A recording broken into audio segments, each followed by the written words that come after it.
Hello guys, nabon sabin ni ko pa video isip kan lo jong short chap tain izinam dile kai hi in sung ha sa kai ji chun muntin ngam tina to le thama ki pulen ni video pa chan hen sim thei puin non jong nen het thim pi dil ang tawe che to ron chun tu ni ko hen ka ko ma hen inau nu iso pinu ba si tawin ama hen pakai la wa soi la ngai ta i hin oi ha pi do hin tin iplan sa hen ba soi te na vahchoi te ki la khat hin oi ra pi do hin tin chula ma jong hi kala he khan na nung mei theu hin ama jong hi la sa thim pha hi in ka sa ki te na icon za chom chom ma hen participate ang ana bo ji na hoi la mun za ta wan na bol kha ta bang ka sa ki te no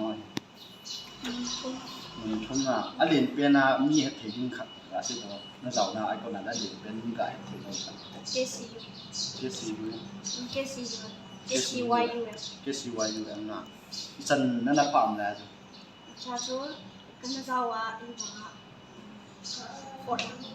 top fortune cái đó na top fortune cái đó cái tiếng cho cái siêu nó cho top na vào hiện còn na guys cái siêu anh bị siêu hộp cái tiếng tiếng alien pen trong hiện tên hiện na tiếng top fortune cái đó cái siêu mấy hiện tên sẽ là thà than là tệ thì thôi ta na nuôi xí thế ta phơi xí tuyên ý là là sáu số nó ngay gì cũng tiền là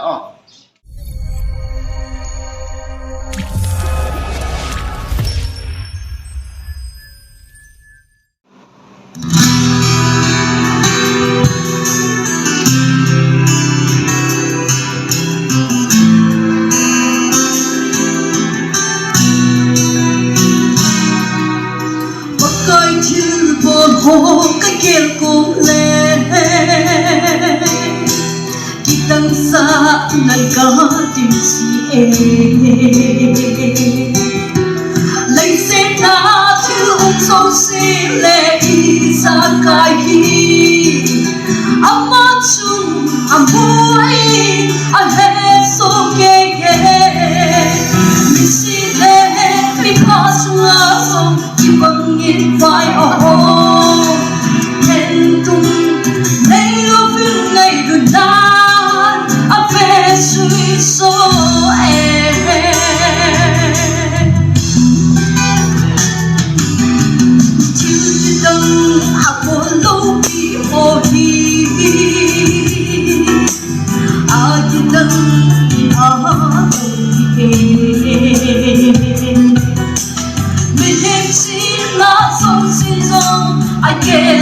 sâu môi tôi không lên để ấp xuống ngặt chữ đi ra cài chung lên phát sáng gặp xa xa để asi đi ra cài bản thân số linh đã sống thì âm mơ cuốn số yêu về ngày luôn là sáng dài chưa bao lâu đi ra xin sâu lâu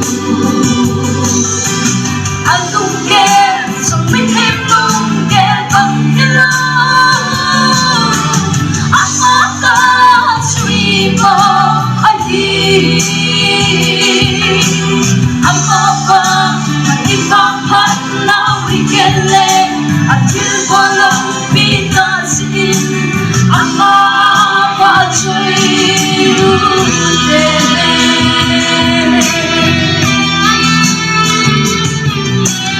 sopi ga yên to mâu kỳ min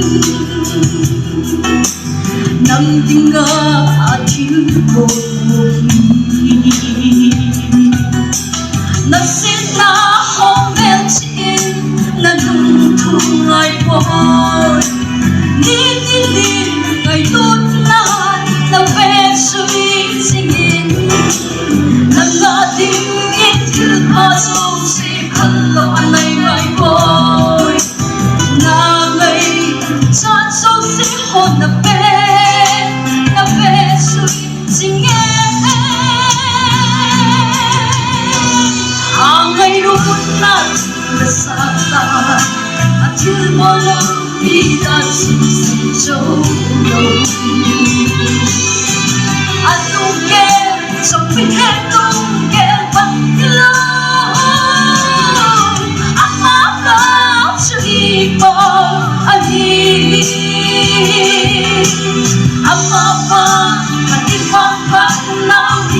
le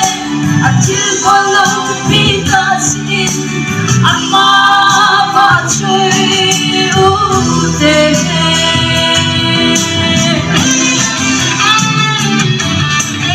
ai bodin na atil bolo pita osin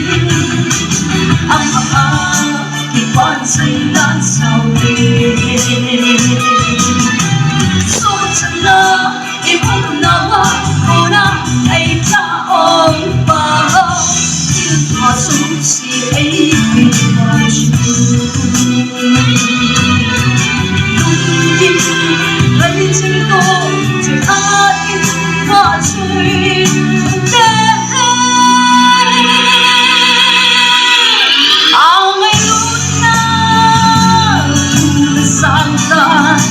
until follow me dance so low. I don't get so big and don't get back alone. I'm not that sweet, but I hear. I'm not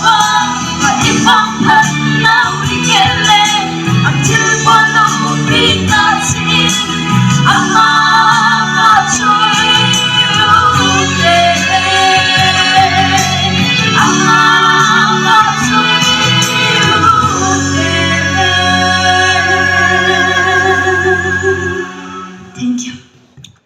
Hello loi te ho ba chui la ngai ta su